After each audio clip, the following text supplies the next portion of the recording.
नमस्कार दोस्तों, स्वागत है आपका हमारे YouTube चैनल एग्जामोफोबिया में। मैं धर्मेंद्र आपके लिए लेके आता हूँ करंट अफेयर की क्लासेस। और हमारा जो इस समय का समय है, इस समय हम लोग यूपी करंट अफेयर पर डिस्कस करते हैं। एक हमारी सीरीज़ चल रही है आपके यूपी के एग्ज़ाम को देखते हुए, जिसमें हम पिछले एक साल में यूपी में होने वाले सारे घटनाक्रम और सभी घोषणाओं को लेके हुए एक PDF बनाते हुए और एक क्लासेस में आपका रिमाइंड कराते हुए चलते हैं। तो पिछली 3 क्लासेस में आपका रिस्पांस काफ़ी महत्वपूर्ण रहा हमारे लिए और आपका सहयोग हमारे लिए काफ़ी प्रेरणादायक रहा है। तो इसी को आगे बढ़ाते हुए हम लोग शुरू करते हैं आज का अपना करंट अफेयर। ये जो करंट अफेयर है या यूपी स्पेशल जो ये क्लास है, इसमें आप लोगों को लिए यूपी में होने वाले सारे एग्ज़ामों को ध्यान में रखकर बनाया जाता है, जिसमें यूपी PCS में जो मेंस का पॉइंट ऑफ व्यू में जो उत्तर प्रदेश का काफ़ी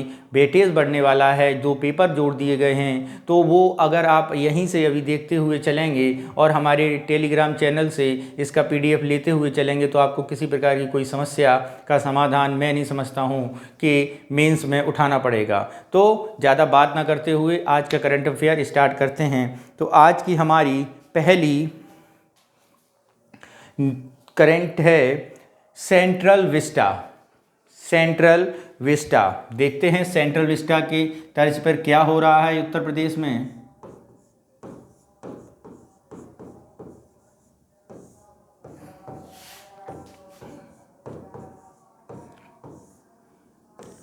सेंट्रल विस्टा की अगर हम बात करें बच्चों, तो जैसा कि आप लोग जानते हैं कि भारत सरकार यानी केंद्र सरकार ने उत्तर भारत की संसद को सेंट्रल विस्टा में परिवर्तित करने की बात की है। अर्थात भारत की संसद अब 2029 तक सेंट्रल विस्टा में प्रतिस्थापित कर दी जाएगी, बदल दी जाएगी, यानी एक अलग संसद भवन बनाया जा रहा है। उसी की तर्ज पर उत्तर प्रदेश सरकार ने राज्य विधानमंडल में भी एक नए विधानसभा के गठन की बात की है। नए विधान भवन को बनाने की बात की है।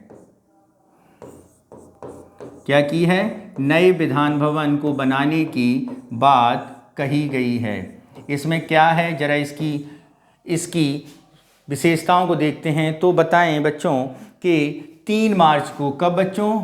3 मार्च को हमारे विधानसभा अध्यक्ष श्री सतीश महाना जी ने घोषणा की कि सतीश महाना ने बताया, क्या बताया है सतीश महाना ने, कि 2027 तक उत्तर प्रदेश की एक नई विधान भवन का निर्माण हो चुकेगा। यानी जो टारगेट फिक्स किया गया है, यानी 2027 तक एक नया विधान भवन बनाने की बात की गई है। नया विधान भवन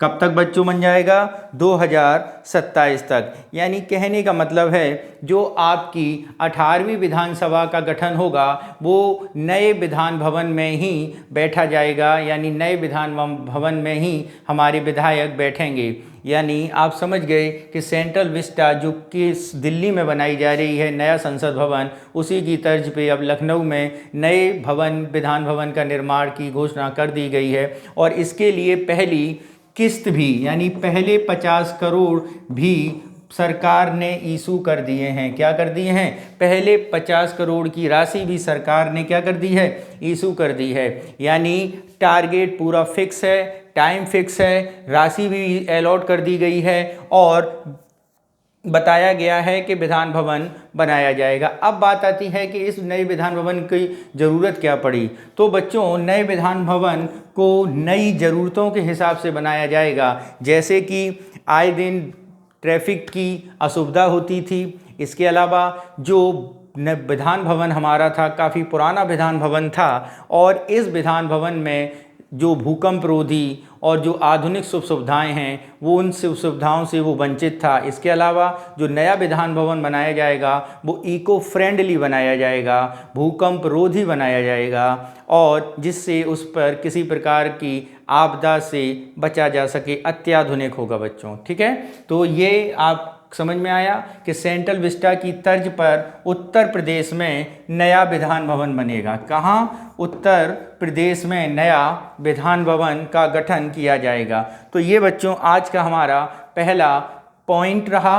अब हम लोग अपने अगले पॉइंट पर चलते हैं। अगला पॉइंट देखते हैं।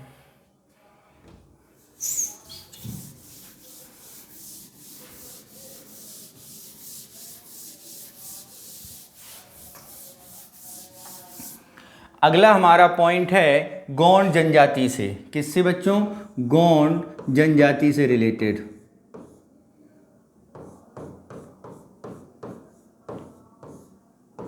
इसमें क्या किया गया है जरा इसे समझते हैं। तो बच्चों उत्तर प्रदेश सरकार ने गोंड जाति को अनुसूचित जनजाति की श्रेणी में लाने की बात कही है।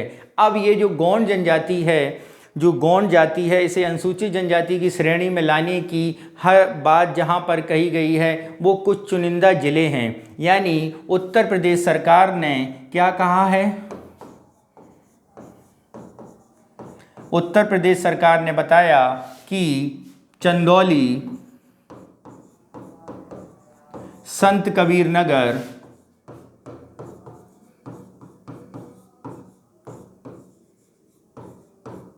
भदोई,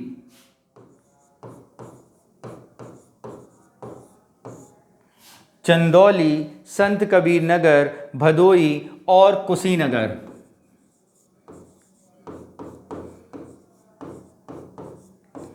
यानी जो 4 जिले बताए हैं, यानी उत्तर प्रदेश सरकार ने क्या बताया है? उत्तर प्रदेश सरकार ने बताया है चंदौली, संत कबीर नगर, भदोई और कुशीनगर, इन 4 जिलों में निवास करने वाली गोंड जाति को अनुसूचित जनजाति में क्या कहा जाएगा? को अनुसूचित जनजाति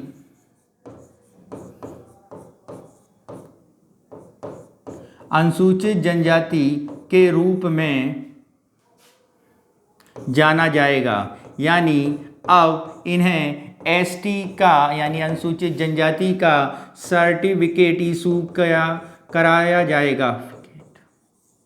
क्या कराया जाएगा?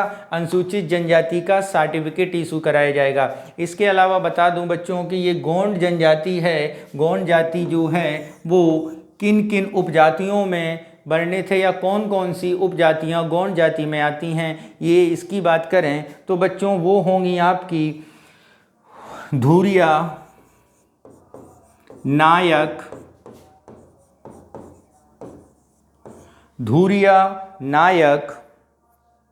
ओझा पठारी,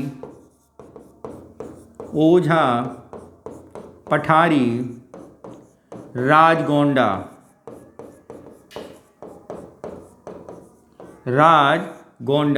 तो गोंड जाति की उपजातियां कौन कौन सी हैं जरा इनकी बात करें तो ये 5 उपजातियों के रूप में भी जानी जाती है। इसके अलावा जो गोंड जाति है वो बच्चों मिर्ज़ापुर और सोनभद्र जिलों में जो निवास करती है वो पहले से ही अनुसूचित जनजाति की श्रेणी में वर्णित कर दी गई थी। यानी उत्तर प्रदेश सरकार ने वर्तमान में इन 4 जिलों को में निवास करने वाली गोंड जाति को अनुसूचित जनजाति के रूप में जोड़ा जाएगा, बना दिया गया है। यानी अनुसूचित जनजाति का सर्टिफिकेट इन्हें इशू किया जाएगा। ठीक है बच्चों, समझ में आया? अब हम लोग अपने अगले करंट पर चलते हैं।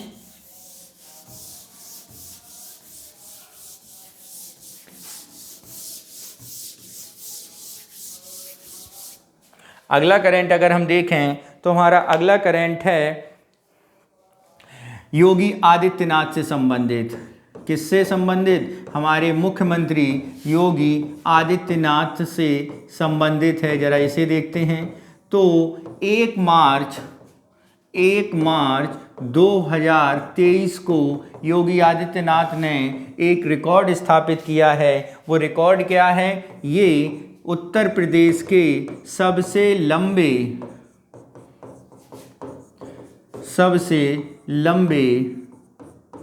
समय तक मुख्यमंत्री रहने वाले व्यक्ति बन गए हैं। यानी उत्तर प्रदेश में सबसे लंबे समय तक लगातार जो व्यक्ति मुख्यमंत्री बना है वो आपके हमारे मुख्यमंत्री योगी आदित्यनाथ हैं। अगर हम इनकी बात करें तो इनका 1 मार्च 2023 को 5 साल 347 दिन, कितने? 5 साल 347 दिन का कार्यकाल हो चुका है। लगातार 5 साल 347 दिन का कार्यकाल हो चुका है और इस तरह वो उत्तर प्रदेश के सबसे लंबे समय तक रहने वाले मुख्यमंत्री बन गए हैं। अगर हम बात करें कि इनसे पहले कौन सबसे लंबे समय तक मुख्यमंत्री था, तो 1954 से 60 के बीच में कांग्रेस सरकार के, किसके? कांग्रेस सरकार के डॉक्टर संपूर्णानंद, कौन था? डॉक्टर संपूर्णानंद सबसे लंबे समय तक रहने वाले मुख्यमंत्री थे। वो 1954 से 1960 तक उत्तर प्रदेश के मुख्यमंत्री रहे थे। यानी लगातार सबसे लंबे समय तक मुख्यमंत्री रहने का रिकॉर्ड किसके पास है? अब मुख्यमंत्री योगी आदित्यनाथ के पास। क्यों? अभी इनके पास और भी काफ़ी पर्याप्त समय है। और अगर और बात करें, जैसे इस वर्तमान समय में जो नेता प्रतिपक्ष हैं अखिलेश यादव, वो कितने दिन रहे थे उनके बारे में बात कर लें। अखिलेश यादव का कार्यकाल बच्चों था 5 साल 4 दिन। कितना था? 5 साल 4 दिन। ठीक है। और इसके अलावा हमारी मायावती कितने दिन तक रही थी मुख्यमंत्री, जरा उनके बारे में बात कर लें। तो बच्चों वो 4 साल, उनका कार्यकाल की अगर हम बात करें 4 साल 307 दिन, 4 साल 307 दिन तक रही थी। इसके अलावा मायावती का एक रिकॉर्ड और है कि वो लगातार 4 बार यूपी की सीएम रहीं। कब तक? लगातार 4 बार यूपी की सीएम रहने का रिकॉर्ड है उनका। लगातार 4 बार उत्तर प्रदेश की मुख्यमंत्री बने रहने का रिकॉर्ड की अगर हम बात करें तो वो किसके पास है? वो मायावती जी के पास है। और सबसे लंबे कार्यकाल की बात करें तो इस समय वर्तमान मुख्यमंत्री का कार्यकाल सबसे लंबा कार्यकाल है। चलते हैं हम अपने अगले करंट अफेयर के पास।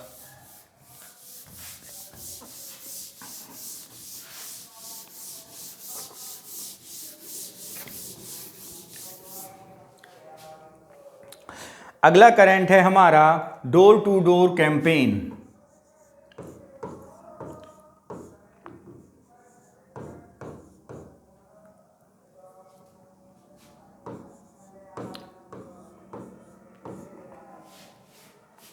डोर टू डोर कैंपेन इसके क्या है, या डोर टू डोर अभियान, इसमें क्या है इसको ज़रा समझते हैं। तो डोर टू अभियान कहाँ पे चल रहा है? अगर इसकी बात करें कि ये अभियान कहाँ पे चलाया जा रहा है, तो ये अभियान बच्चों उत्तर प्रदेश में चलाया जा रहा है।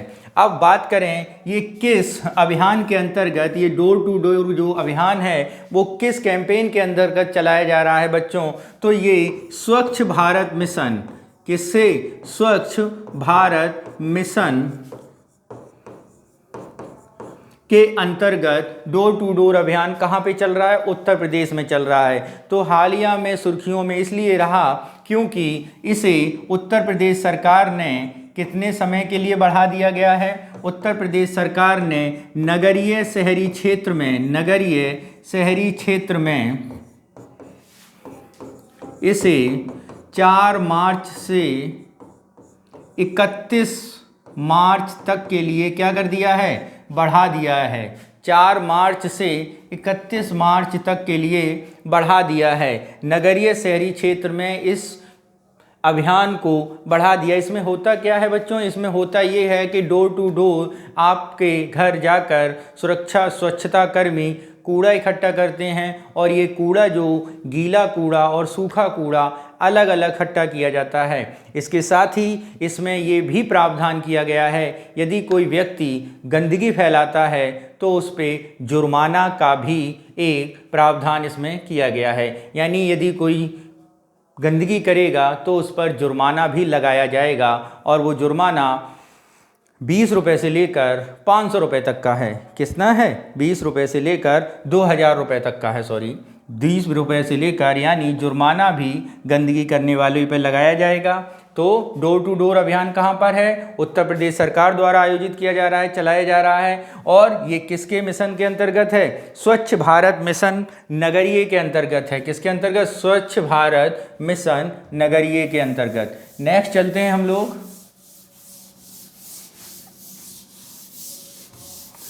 अब हम बात करते हैं अपने अगले टॉपिक की। तो हमारा अगला टॉपिक है फिल्म सिटी।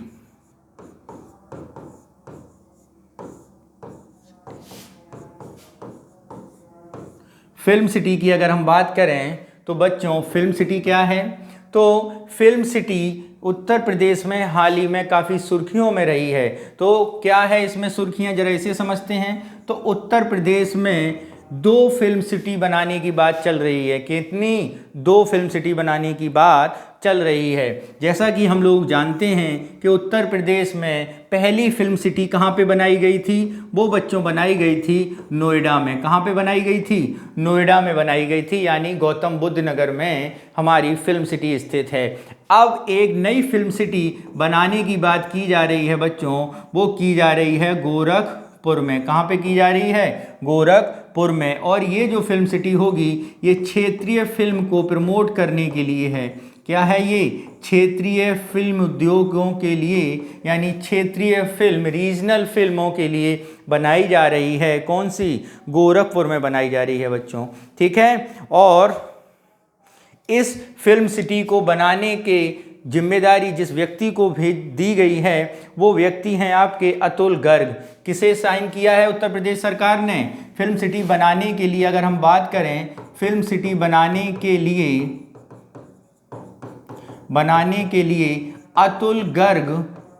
अतुल गर्ग के साथ MOU साइन किया गया है। कहाँ पे? गोरखपुर में। नोएडा वाली ऑलरेडी बन चुकी है और नई फिल्म सिटी बनाने की बात की गई है गोरखपुर में। तो ये जरा ध्यान रखना, एक नई फिल्म सिटी जो रीजनल फिल्म उद्योगों को मजबूत करने के लिए बनाई जा रही है, वो कहाँ पे बनाई जा रही है? अतुल गर्ग के नेतृत्व में गोरखपुर में बनाई जा रही है। नेक्स्ट क्वेश्चन पर चलते हैं, या नेक्स्ट टॉपिक पर चलते हैं हम लोग।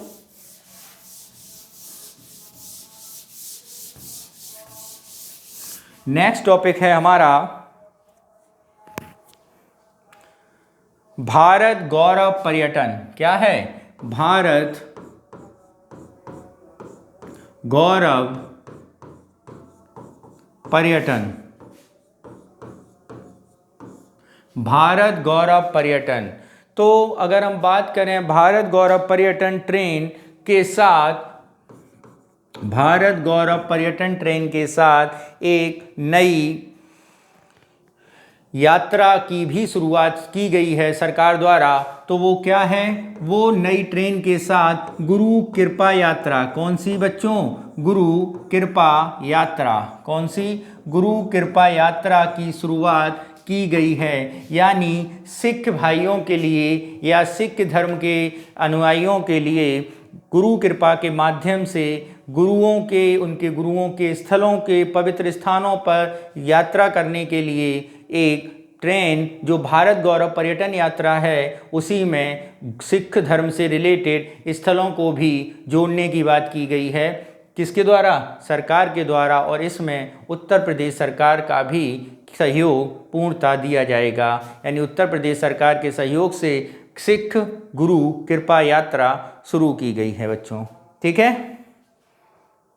अगर हम बात करें इस गुरु कृपा यात्रा में किन किन स्थलों को जोड़ा जाएगा, तो बच्चों यहाँ पर केसगढ़ गुरुद्वारा, विरासत-ए खालसा आनंदपुर साहिब गुरुद्वारा, श्री पातालपुरी साहिब, पटना साहिब, सरहिंद फतेहगढ़, अकाल तख्त अमृतसर, हरमिंदर साहिब, दमदमा साहिब भटिंडा, तख्त सचखंड नांदेड़ महाराष्ट्र, गुरुद्वारा श्री गुरु नानक झीरा साहिब बीदर और हरमंदिर जी साहिब पटना आदि सारे गुरुओं से रिलेटेड स्थलों के लिए भी शुरू किया गया है। अगर हम बात करें यहाँ पर यात्रा के लिए जो कैपेसिटी है, जो क्षमता की बात की जाती है कि क्षमता कितनी है ले जाने के लिए, तो 678 यात्रियों को ले जाने के लिए व्यवस्था यहाँ पर की गई है बच्चों। कहाँ पे की गई है व्यवस्था? और ये हमारा अगला पॉइंट रहा। अब हमारा आज का लास्ट और अंतिम पॉइंट, हमारा आज का अंतिम पॉइंट है सोरा नियंत्रण, सीरा नियंत्रण अधिनियम 2023। इसमें क्या हुआ है बच्चों? तो सीरा नियंत्रण अधिनियम 2023 में बदलाव किया गया है। जैसा हम लोग जानते हैं कि गन्ना की खेती के बाद गन्ना के उत्पाद के तौर पे सीरा तैयार किया जाता है, तो इस सीरे में कुछ बदलाव किए गए हैं, उसे समझते हैं। क्या इसमें बदलाव किया गया है? तो इसमें सीरे के उत्पादन से निकले गुड़, किसके? गुड़, सीरे के उत्पादन से निकले गुड़ पर कोई टैक्स नहीं लगाया जाएगा, यानी गुड़ पर कोई टैक्स नहीं लगेगा, यानी सीरा उत्पादन करने पर किसानों को गुड़ बनाने के लिए कोई कर, कोई टैक्स नहीं देना पड़ेगा। लेकिन अगर हम बात करें, यदि किसान खंडसारी इकाई लगाते हैं, तो प्रति इकाई पर 20 रुपये, क्या बच्चों? 20 रुपये का प्रति इकाई लगाने पर बच्चों खंडसारी उत्पादन में प्रति कुंटल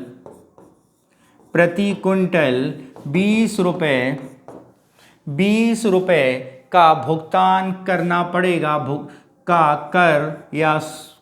कर लगाया जाएगा। क्या लगाया जाएगा? 20 रुपये का कर प्रति कुंटल के हिसाब से लगाया जाएगा। यानी सीरा अधिनियम 2023 में बदलाव के तौर पर गुड़ बनाने पर कोई टैक्स नहीं है, जबकि खंडसारी बनाने पर टैक्स की बात कही गई है। वो इसलिए कही गई है बच्चों क्योंकि खंडसारी काफ़ी लाभदायक उत्पाद है और इसका रिफाइन भी करने की आवश्यकता नहीं होती है, काफ़ी स्वच्छ और साफ़ होती है। तो बच्चों ये आपका आज का उत्तर प्रदेश करंट अफेयर का टॉपिक रहा, जिसे हम लोग उन्हें देखा। इसका PDF लेने के लिए आपको हमारे YouTube चैनल के डिस्क्रिप्शन में टेलीग्राम चैनल का लिंक दिया हुआ है, तो वहाँ से आप इसका PDF भी पा सकते हैं। और इसके अलावा बच्चों यहाँ पर जो भी आपको यूपी से रिलेटेड करंट अफेयर बताया जाता है, इसे आप नोट डाउन करते चलें, और जो कि आपके आगामी परीक्षाओं के लिए काफ़ी महत्वपूर्ण है। ओके बच्चों, स्वस्थ रहें, मस्त रहें, जय हिंद।